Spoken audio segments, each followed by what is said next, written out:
Quero convidar a abrir a sua Bíblia em Hebreus, no capítulo 10. Nós estamos com um probleminha aqui com os nossos projetores. Eu não sei se nós vamos conseguir tê-los o tempo todo. Talvez até algum problema aí também na transmissão em relação aos textos bíblicos. Mas eu queria convidar você a abrir o seu celular, a sua Bíblia, se conectar em Hebreus, no capítulo 10. E, se possível, se você puder mantê-lo aberto, mesmo que as projeções estejam aqui, nesse texto, eu acho que vai ser importante para nós no decorrer dessa palavra. O livro de Hebreus está no Novo Testamento, mas ele é uma carta de autor indefinido, direcionada ao povo hebreu, que é, de fato, o mesmo que o povo judeu. Então, o foco da carta, ou do livro escrito aos hebreus, é o povo hebreu, o povo judeu. E o propósito dessa carta é mostrar ao povo judeu que eles estavam incluídos na nova aliança. Não era dizer ao povo judeu que eles não eram mais o povo de Deus, mas é que eles continuavam sendo o povo de Deus, porém, eles não eram o único povo de Deus. O que eles haviam vivido era um apontamento. Às vezes eu gosto de usar uma palavra que pode ser vista com um pouco de depreciação, mas não é essa a minha intenção. Mas o que a antiga aliança viveu era como um rascunho do propósito maior, ou mais completo, ou mais belo, como um projeto de algo maior no céu. E o povo hebreu, o povo judeu, agora recebe na nova aliança, no Novo Testamento, uma carta que aponta verdades, que traz revelações a partir daquilo que eles haviam experimentado no decorrer de toda a sua história, ao longo de pelo menos 4, 5 mil anos, de todo o Antigo Testamento. É claro que a lei não pressupunha todo esse tempo, porque ela veio de Moisés para cá, mas a estruturação daquele povo veio desde os patriarcas lá em Abraão, e aquele povo veio se formando, e agora eles recebem essa carta, dizendo: olha, vocês fazem parte do meu plano. Mas, quando nós chegamos no capítulo 10, a partir do versículo 19, nós vemos que há aqui eu tenho medo dessas garrafas desde aquele meme, gente, vocês não imaginam. Acho que eu vou trocar para copo. Piada interna aí, para quem não entendeu. Não tão interna, porque caiu na rede, Mas vamos lá. Mas a partir do capítulo 10, no versículo 19, nós vemos que há um grande convite à igreja. E agora entendam. A Bíblia fala muito de judeus, ou de hebreus e gentios. Eu não sei se aqui nós temos alguém de fato judeu, mas o nosso convívio é menos comum termos um judeu legítimo. E aí nós às vezes nos vemos como não judeu, ou como gentio. Mas de fato, nós não somos nem judeus nem gentios, nós somos a igreja. E o judeu salvo, convertido, também é a igreja. Nós somos a igreja de Jesus Cristo, e há um convite a partir do versículo 19, do capítulo 10 de Hebreus, a igreja composta por judeus e gentios, lavados pelo sangue de Jesus, a uma aproximação de Deus, a um entendimento que está pronto o caminho para que a igreja seja recebida. E daí a palavra de hoje é como se esse capítulo dissesse assim: seja bem-vinda, igreja. Você é muito bem-vinda, igreja. É tempo de você se aproximar de Deus. Na linguagem de hoje, que é o texto que eu vou usar aqui, o título dessa parte do capítulo é assim: cheguemos perto de Deus. E eu quero convidar então a você a ler comigo 5 versículos, ou perdão, na verdade 7 versículos, até o 25. Diz assim: por isso, irmãos, por causa da morte de Jesus na cruz, nós temos completa liberdade de entrar no lugar santíssimo. Por meio da cortina, isso é, por meio do seu próprio corpo, ele nos abriu um caminho novo e vivo. Nós temos um grande sacerdote para dirigir a casa de Deus. Portanto, cheguemos perto de Deus com um coração sincero e uma fé firme, com uma consciência limpa das nossas culpas e com o corpo lavado com água pura. Guardemos firmemente a esperança da fé que professamos, pois podemos confiar que Deus cumprirá as suas promessas. Pensemos uns nos outros a fim de ajudarmos todos a terem mais amor e fazerem o bem. Não abandonemos, como alguns estão fazendo, o costume de assistir às nossas reuniões. Pelo contrário, animemos uns aos outros, e ainda mais agora que vocês veem que o dia está chegando. Nós vamos parar por aqui, e eu digo a você que, na verdade, nós vamos trabalhar hoje apenas os 3 primeiros versículos que nós lemos.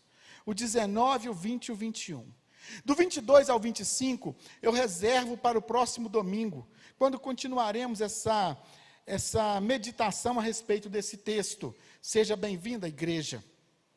E eu digo a você, eu convido a você a prestar bastante atenção nesses valores, porque talvez a sua vida possa ser impactada, como a minha tem sido, ao estudar sobre a expectativa do Senhor em relação à sua igreja. E o versículo 19, então, ele fala sobre o acesso. Ele diz assim: por isso, irmãos, por causa da morte de Jesus na cruz, nós temos completa liberdade de entrar no lugar santíssimo. Meus irmãos, eu fico pensando num hebreu lendo esse texto, num judeu pensando assim: chegue mais perto, se aproxime de mim. Talvez para mim e para você isso não signifique nada tão especial. Uai, Deus está chamando a gente para chegar mais perto, é isso aí mesmo. Mas sabe, meus irmãos, para um hebreu, para um judeu, chegar perto de Deus não era permitido. Apenas o sumo sacerdote tinha acesso ao lugar santíssimo. Apenas o líder principal daquele povo, no sentido religioso, é que podia, uma vez por ano, chegar à presença de Deus no tabernáculo ou no templo. E agora, acessar por detrás do véu, acessar por detrás do lugar, do santo lugar ao lugar santíssimo, para poder estar junto da presença de Deus. E eu quero colocar para você algo que talvez você não tenha pensado ao ler esse versículo, mas imagine comigo. Chegue perto de Deus, e o hebreu pensa assim: está lembrando de Nadab e Abiú? O que aconteceu quando eles chegaram perto de Deus e não estavam preparados para chegar perto de Deus? Eles levaram o fogo, e aquele fogo acendeu de uma maneira porque eles não estavam prontos. E vejam o que aconteceu em Levítico 10, versículos 2 e 3, deve estar aí na sua tela. Levíticos 10, versículos 2 e 3. De repente, saiu fogo da presença do Senhor e os matou, e assim os dois morreram ali onde Deus estava. Moisés disse a Arão: foi isso que o Senhor quis dizer quando disse: os que chegam perto de mim devem respeitar a minha santidade, e o meu povo deve me honrar. Eu quero fazer uma pergunta para você. Sabendo disso, você está pronto para chegar perto de Deus? Sabendo que o fogo pode sair, te queimar, te matar?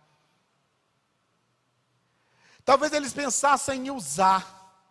Uzá era um jovem que estava acompanhando a Arca da Aliança.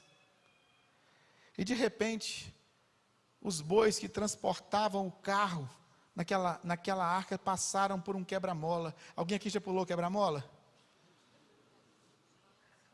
Eu não, né, amor? Né? E quem está do lado leva aquele susto, está sem cinto, vai no teto, e de repente a arca pulou o quebra-mola, o carro de boi pulou o quebra-mola, e a arca deu aquele pulo, e o rapaz levou um susto, e o que ele fez? Escorou a arca, igual quando você tivesse uma criança dentro do carro, e o cara pula o quebra-mola, a primeira coisa que você faz é segurar a criança. Ele pôs a mão, e a hora que ele encostou a mão, o que aconteceu? Ele morreu na hora. E eu fico pensando, lendo assim, por isso, irmãos, por causa da morte de Jesus na cruz, nós temos completa liberdade para entrar no lugar santíssimo. Eu não. Eu não posso entrar no lugar santíssimo.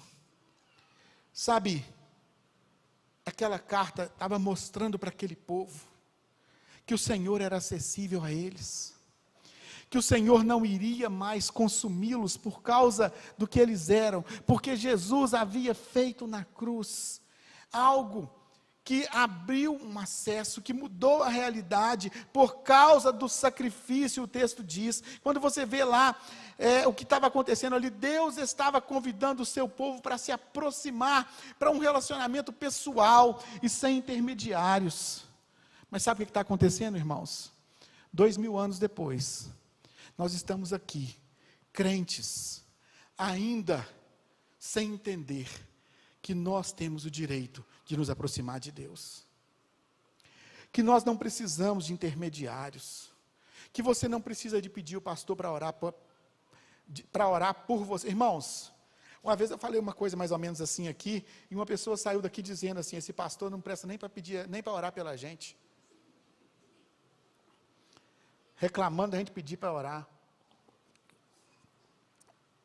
Vocês sabem, vocês me conhecem, meu coração não é esse. Tem uma coisa que eu peço aos irmãos aí na nossa lista de transmissão toda semana, é o quê? Vamos orar, irmãos, vamos orar. O que eu quero dizer para você é que você não tem que pedir alguém para orar por você, por causa que alguém tem mais acesso a Deus que você. O que eu quero que você entenda é que isso já não existe mais nesse tempo. O Senhor está disponível a você. Na verdade, Ele está desejando por você. Ele está convidando você a um relacionamento pessoal com Ele, a um relacionamento íntimo. Ele é um Pai de amor. Agora, o que está nos impedindo?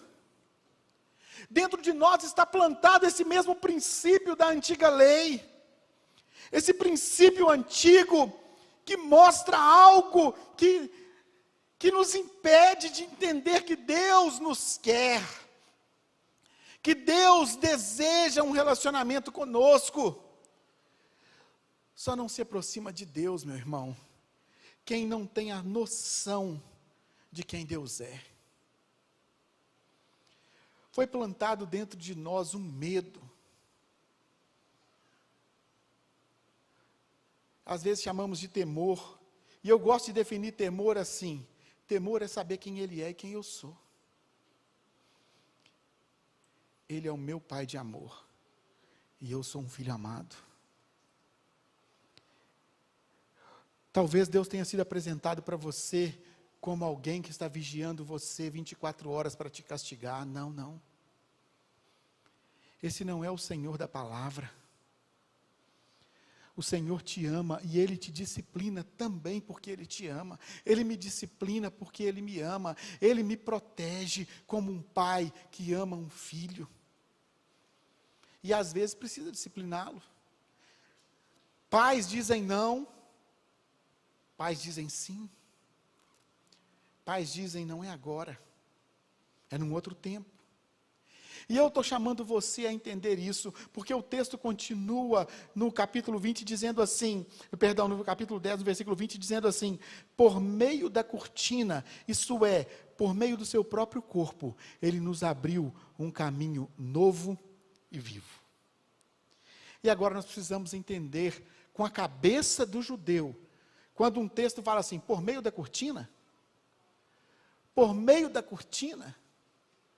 o que será que esse texto está dizendo? Talvez para nós isso faça bastante nada a ver. Que cortina é essa? Mas se você já tem um pouco de caminhada na fé, talvez você conheça o que é a cortina que estava falando aqui. Nessa linguagem fala cortina, noutra linguagem fala véu, mas se fosse eu escrever na Bíblia, eu escrever tapete, porque tinha 7 centímetros de espessura. Está mais para tapete do que para cortina e para véu, né? Véu então parece uma coisa assim, semi-transparente, né? Mas era grosso. Era uma parede grossa de tecido, com aproximadamente 7 centímetros. E sabe, o que essa cortina queria dizer? Aquele véu espesso, aquela cortina, ela separava, eu tenho uma imagem aqui, eu quero que você observe essa imagem. Essa cortina, ela separava como se fosse um biombo, a arca da aliança do resto do tabernáculo e do templo. Dali para trás ficava a arca da aliança, que era a presença de Deus na terra no tempo da lei. E aquela cortina, ela não podia ser ultrapassada, a não ser pelo sumo sacerdote uma vez por ano. Mas o texto diz que por meio da cortina, isso é, por meio do seu próprio corpo, ele nos abriu um caminho novo e vivo. O que isso significa? Que quando Jesus morreu na cruz, aquela cortina ela foi rasgada de cima a baixo. E foi aberto um caminho, e agora não era mais um intermediário, o sumo sacerdote, a autoridade que podia passar para o lado de lá e estar com Deus. Agora Deus não estava mais limitado a uma arca, a um baú, Deus não estava mais limitado a um local, Deus estava acessível ao seu povo, e aquela cortina já não nos separava mais. A antiga canção diz que o véu que separava, já não separa mais, ou seja, não existe mais um impedimento para que eu e você pudéssemos acessar o Senhor. E sabe, meu irmão, o que aquela cortina significava? E eu, essas semanas, estudando sobre isso, falei assim: amor, você sabe que eu gosto muito de tipologia. Quando você vê, o que é tipologia? Por exemplo, quando você vê aquele cordeiro da 10ª praga sendo morto, na tipologia ele significa o quê? Jesus sendo morto. Não é isso? Quando você vê a arca salvando o povo da morte, você tem uma tipologia da igreja. Quando você vê a virgem, você tem uma tipologia da igreja. O noivo é uma tipologia de Cristo. Mas qual é a tipologia desse véu, dessa cortina? E quando a gente começou a pensar, essa tipologia, algo que nos separa de Deus, será que é o pecado? Mas o pecado estaria entre o santo lugar e o lugar santíssimo, isso é estranho, isso não se adequa bem. Mas quando você vai ao texto que nós estamos lendo, eu pedi para você manter aberto, o versículo 20 diz assim: por meio da cortina, isto é, por meio do seu próprio corpo. E eu quero avançar com você, quando eu estava olhando isso, quando o pecado assumiu o lugar do homem, quando o pecado entrou na vida do homem, nós vemos algumas coisas interessantes. Eu quero te chamar a ler comigo o Êxodo 26, versículo 31, aqui nessa projeção. Você pode ler junto comigo, por gentileza? Você que está em casa, leia aí em voz alta na sua TV. Faça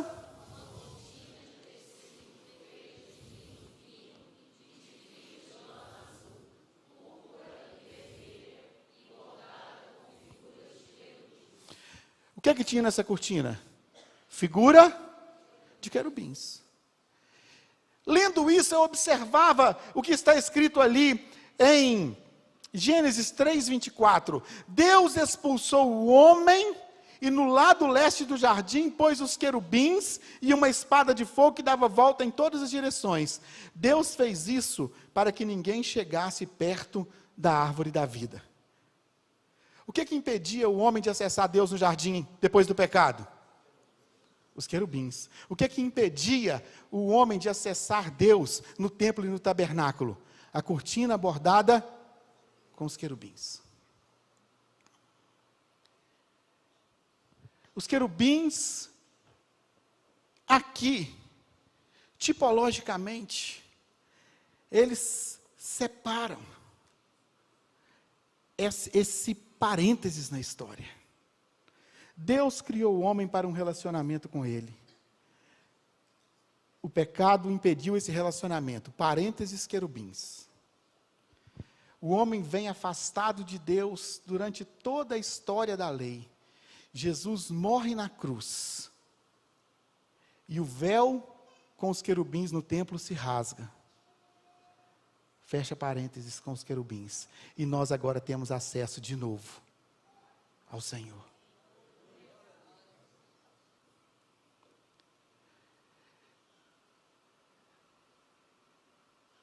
Por meio da cortina, isso é, por meio do seu próprio corpo. Essa cortina, tipologicamente, ela é o próprio corpo de Cristo sendo rasgado, de acordo com o texto. Por meio do seu próprio corpo, Ele nos abriu um caminho novo e vivo. A cortina é o próprio corpo rasgado. Ou seja, o acesso veio por meio do seu corpo. Um novo acesso chamado graça. A lei era um caminho de morte. Porque o salário do pecado é a morte. Pastor, para que Deus deu aquela lei se ninguém conseguia cumprir? Exatamente para a gente saber que a gente não dava conta de cumprir. Que não seria por nós, que não seria pelo nosso esforço, que não seríamos possíveis de alcançar um nível de santidade tamanha, que ao nos aproximarmos de Deus não fôssemos consumidos pelo fogo, ou pelo toque, como Nadab e Abiú ou Uzá. A lei existiu exatamente para nos colocar no nosso lugar e termos a verdadeira noção da condição pecadora e inatingível de santidade. Eu nunca merecerei o acesso ao Senhor. Nada que eu faça é suficiente para acessar o Senhor. Por isso Jesus teve que fazer por mim. Isso se chama graça. E agora nós temos descrito nesse texto, por meio do seu corpo. Mas se a cortina era o corpo de Cristo rasgado, qual é o papel da igreja hoje? Visto que, 1 Coríntios 12, 27 diz, pois bem, vocês são o corpo de Cristo, e cada um é uma parte desse corpo. Existe um pastor, teólogo e professor, escritor alemão, chamado Dietrich Bonhoeffer, que diz o seguinte: o corpo de Cristo é a continuação da presença física de Jesus na terra, porque o próprio Cristo se move por meio dela.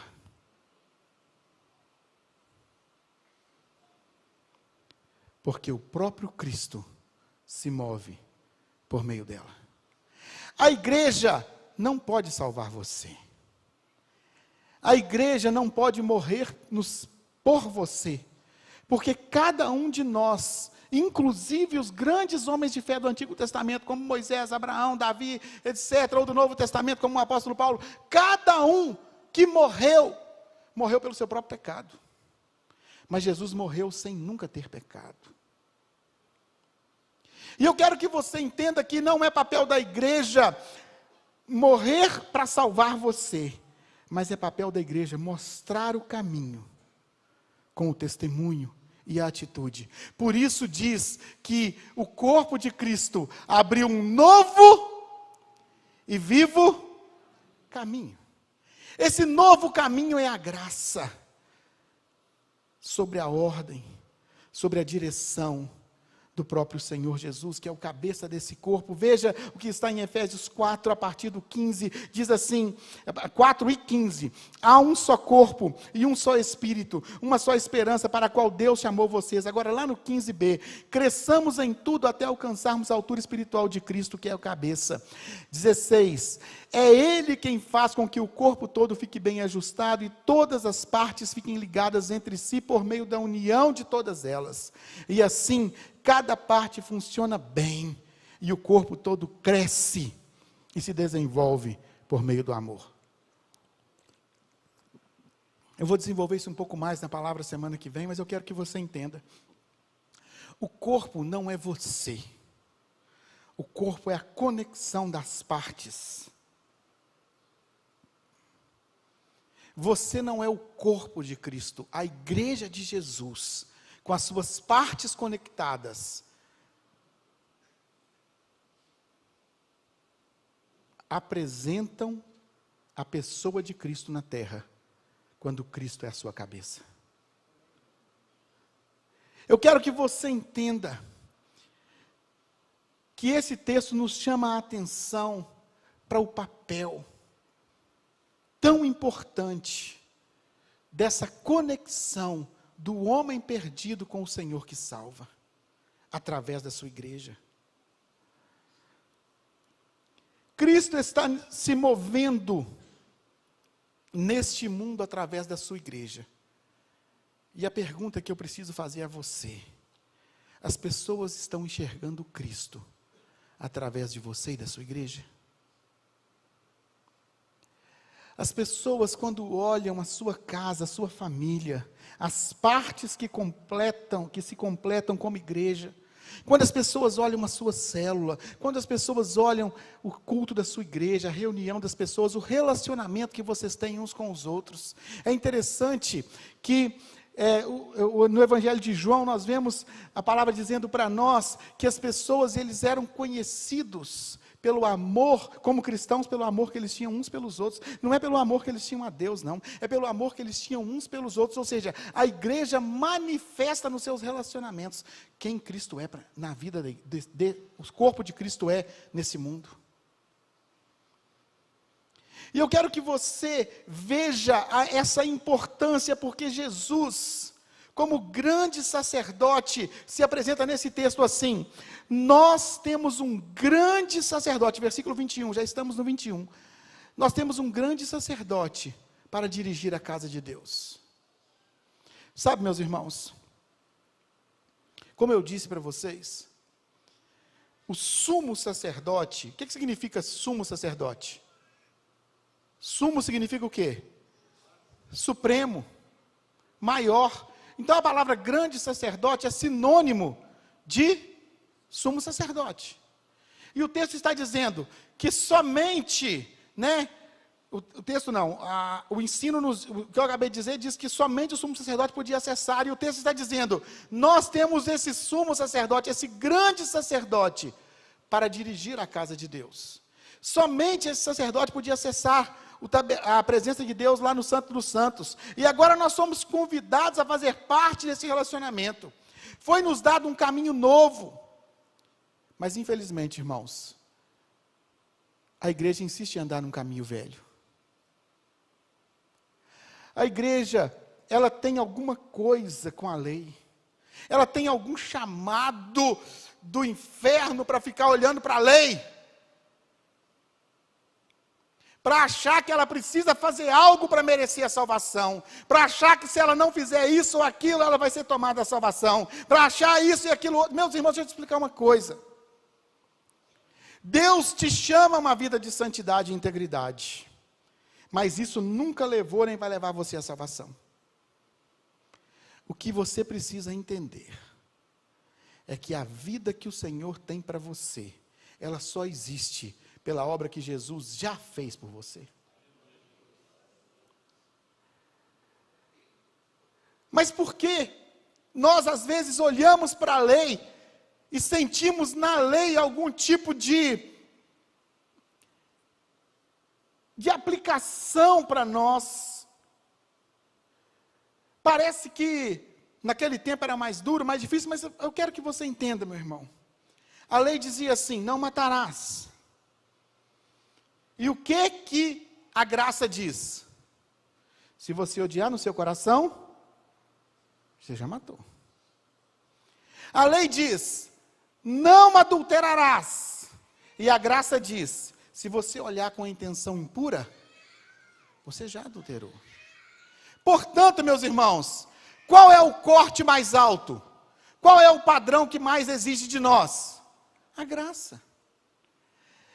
Me desculpem os advogados de plantão, Paloma, mas a lei era como se, a gente tem uma atração por ela, como se nós tivéssemos condições de darmos um jeito. Né? Alguém me contou uma história de uma igreja assim, muito legalista, e nessa igreja, cadê os diáconos aqui da igreja? História de diácono para vocês aí, gente. Tinha um adolescente tomando uma Coca-Cola, esperando o culto começar, e o diácono chegou e falou assim com ele: você não sabe ler, não? Sei, sim, senhor. Então, faça favor, levanta aí. Levou o rapaz, estava escrito lá de fora assim: é proibido comer no santuário. O que o adolescente falou para ele? Não estou comendo. Estou bebendo. O que é isso? É a lei. Semana seguinte, chega o diácono, o adolescente está lá com a Coca-Cola dele. Fala assim: sabe ler não, rapaz? Já falei para o senhor que sei, faz favor. Levou ele lá fora, a placa nova. É proibido comer e beber no santuário. Aí o diácono falou assim: agora você vai jogar sua Coca-Cola. Ele disse: não, senhor. A dona fulana está lá dando mamadeira para o filho dela lá dentro. Vou beber minha Coca-Cola, porque ele pode, porque eu não posso. O que é isso? É a lei. Domingo seguinte, o rapaz estava lá. Plaquinha nova. Vamos ler a plaquinha nova. É proibido comer e beber no santuário, exceto mamadeira. Atravessou a rua, foi na farmácia comprar uma mamadeira, pôs a Coca-Cola dentro.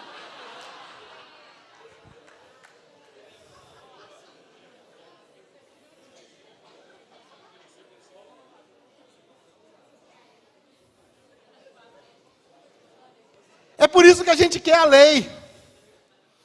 É por isso que a gente quer a lei. A gente não quer a graça, porque a graça corta em cima. A graça vira para aquele rapaz e fala assim: como é o seu coração? Qual é a intenção do seu coração? Quem que está aí dentro? Senta aqui, eu amo você. E quero entender o seu coração. Posso beber minha Coca-Cola? Claro. Se isso não atrapalha o seu coração. O que me importa não é a Coca-Cola, o que me importa é o quanto você quer se aproximar de mim. Sabe, meu irmão, a lei é atraente demais. Às vezes eu chego no culto, numa igreja, e alguém ora assim: Senhor, não retires de mim o teu Espírito. Irmão, que oração é essa? Não, está lá na Bíblia, mas está lá na lei, meu irmão. A gente gosta de orar a lei, a gente gosta de cantar a lei. Meu prazer é viver na casa de Deus. Meu irmão, isso é na lei. Hoje você é a casa de Deus. Nós gostamos de dizer: não, vou chamar aqui os levitas para tocar. Meu irmão, você não é levita. Você é sacerdote. Você é um sacerdócio real. Não existem mais levitas, mais benjamitas, mais tribo nenhuma. Nós somos a igreja de Jesus. Levita é só se você voasse, levitasse. Mas veja o que está escrito em 1 Pedro 2. Vocês, porém, são geração eleita, sacerdócio real, nação santa, povo de propriedade exclusiva de Deus, a fim de proclamar as virtudes daquele que os chamou das trevas para a maravilhosa luz. Antes vocês não eram povo, mas agora são povo de Deus. Antes não tinham alcançado misericórdia, mas agora alcançaram misericórdia. E nós estamos aqui, irmãos, vivendo como miseráveis, e não como alcançados pela misericórdia. Você não é um pobre pecador, você é justiça de Deus. E o seu comportamento precisa ser no padrão de quem foi justificado por aquele que não tinha pecado e morreu no seu lugar. A santidade da sua vida tem um padrão alto. A santidade da sua vida, ela tem que ter um lugar de primazia, porque você foi lavado por aquele que é o Santo dos Santos.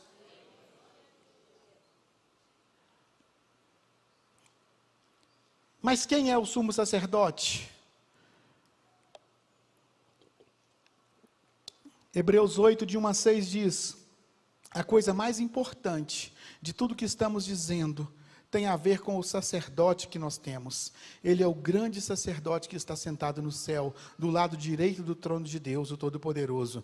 Mas, de fato, Jesus foi encarregado de um serviço sacerdotal, que é superior ao dos sacerdotes, pois a aliança que ele conseguiu é melhor. A graça é melhor que a lei, irmãos? É o que está escrito aqui, porque ela se baseia em promessa de coisas melhores. É uma aliança superior, meus irmãos. Mas o texto de Hebreus diz, 10, 21, nós temos um grande sacerdote para dirigir a casa de Deus. O que é dirigir a casa de Deus, meus irmãos? É o pastor, é o líder que dirige a casa de Deus. Meus irmãos, por favor, nós não gostamos de chamar o nosso auditório aqui de casa de Deus, sabe por quê? Porque Deus não morreu por causa desses tijolos.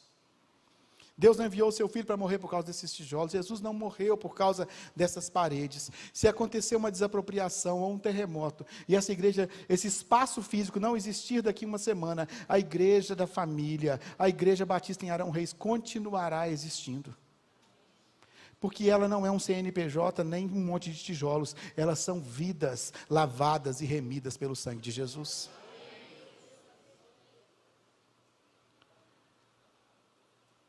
Efésios 2 diz assim, a partir do 20, vocês são como um edifício, e estão construídos sobre o alicerce que os apóstolos e os profetas colocaram. E a pedra fundamental desse edifício é o próprio Jesus Cristo. Ele mantém o edifício todo bem firme, e faz com que cresça como um templo dedicado ao Senhor. Assim vocês também, unidos com Cristo, estão sendo construídos juntos com os outros, para se tornarem, leiam comigo, uma casa.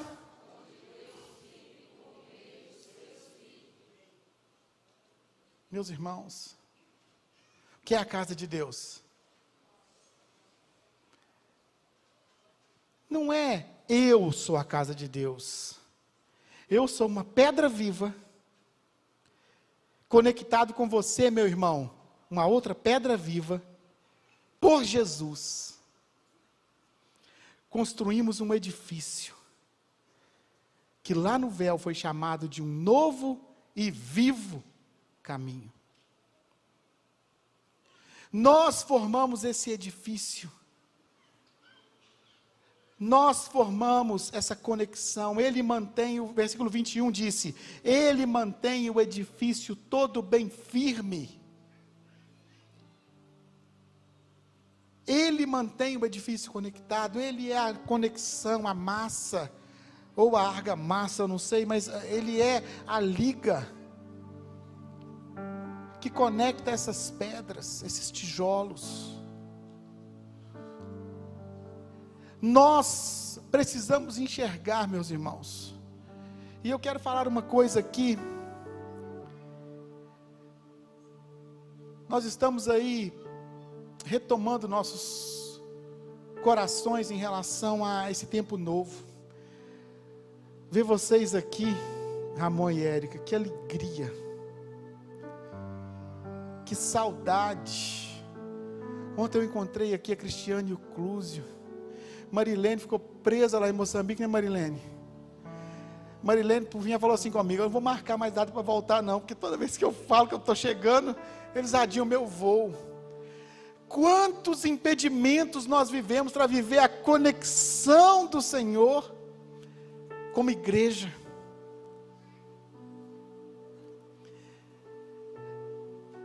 E eu ouvi de tanta gente, o diabo está querendo se levantar para destruir a igreja. Irmãos, eu sei que não é piada, mas quem há de destruir a igreja de Jesus? Quem é o diabo? A Bíblia diz que as portas do inferno não prevalecerão contra a igreja. Não é o diabo que está atacando a igreja, não, meus irmãos, é o contrário. É a igreja que está invadindo o inferno. Ninguém vai destruir a igreja, porque ninguém é capaz disso. Porque a igreja, ela é de Jesus, feita pelo Senhor, alicerçada no Filho, que morreu por nós. E quem se levanta contra ela, está arrumando uma encrenca que não sabe o tamanho. Quem se levanta para atacar a igreja, prepare-se, porque vai cair de costa. Porque ela não é defendida por pessoas, ela é defendida por aquele a quem ela pertence.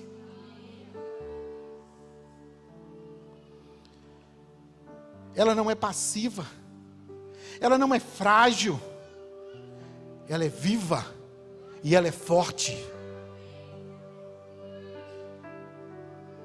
Você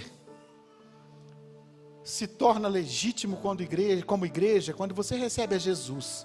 Porém, você só usufrui das bênçãos de ser uma igreja quando a vida de Cristo assume o controle do seu coração. Quando você entende a conexão que precisa acontecer.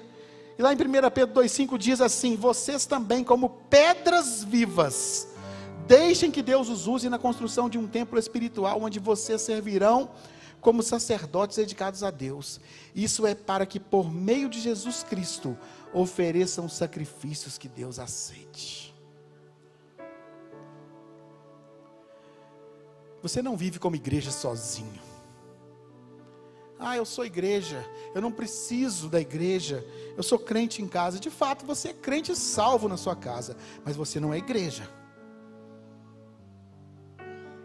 Você não experimenta o projeto de Deus como igreja, porque exige necessariamente uma conexão. E aos olhos do Senhor, a igreja tem olhos de misericórdia, como aquele que a criou. E nós precisamos aprender a olhar para os nossos irmãos e vermos nele, com os olhos de Cristo, a igreja que ele é, o irmão que ele é, a pedra viva que ele é. E nós precisamos também aprendermos a olhar àqueles que ainda não fazem parte da igreja, mas que Jesus também já morreu por ele. E ele é um irmão em potencial.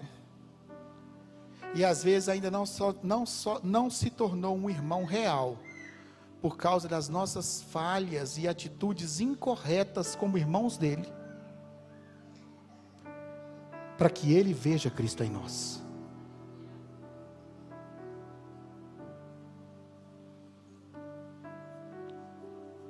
Nós somos aqueles que apontam para o novo e vivo caminho, um caminho daqueles que têm uma vida nova, que são cartas vivas, que são pedras vivas. E eu quero chamar você a reler esses 3 versículos na sua casa, na sua semana, a observar o que a palavra de Deus tem para falar para você na sua célula. Você vai poder refletir com os seus irmãos, como igreja de Jesus, ali naquela casa reunida. Entender o valor da graça se estendendo sobre você. Entender a profundidade do amor de Deus na vida da sua família e daqueles que o Senhor há de entregar para você como irmãos em Cristo. E eu quero te convidar, se você se sentir livre para isso, a fechar os seus olhos e a perguntar ao Senhor: Senhor, eu tenho usufruído da graça, do amor do Senhor. Eu tenho usufruído da vida que o Senhor separou para mim.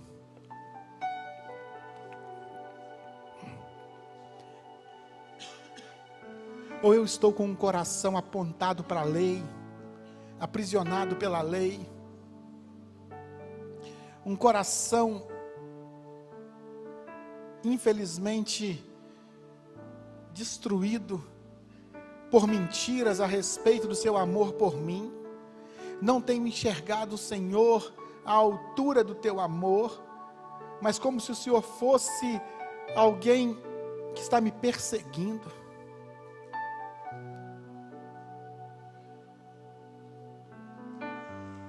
Peça perdão ao Senhor.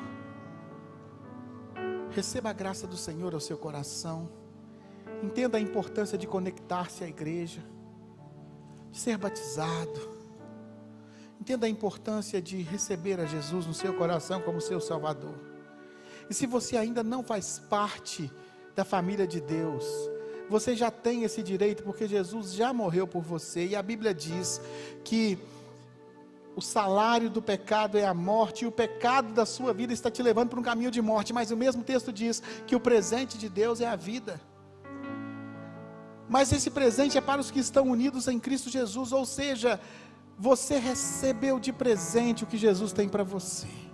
E se você quer receber Jesus como seu Salvador, basta que você diga: Senhor Jesus, eu reconheço que eu sou um pecador, estou caminhando para a morte, e eu te peço perdão pelos meus pecados, e eu te convido, Senhor, para entrar no meu coração,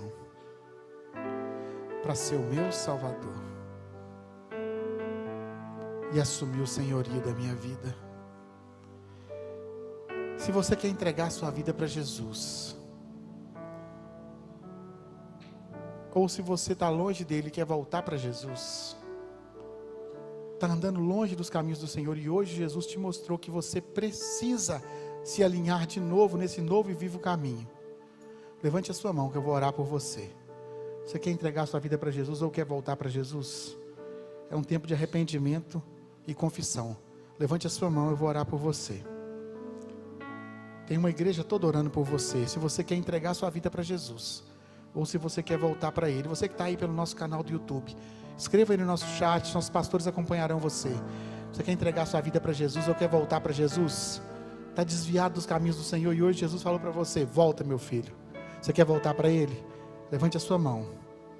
Eu não vou te chamar para vir aqui à frente, mas eu quero te dar essa oportunidade de você fazer essa oração de confissão, entregar sua vida para Jesus. Quer entregar o seu coração para Ele, ou está longe dele e quer voltar para Ele?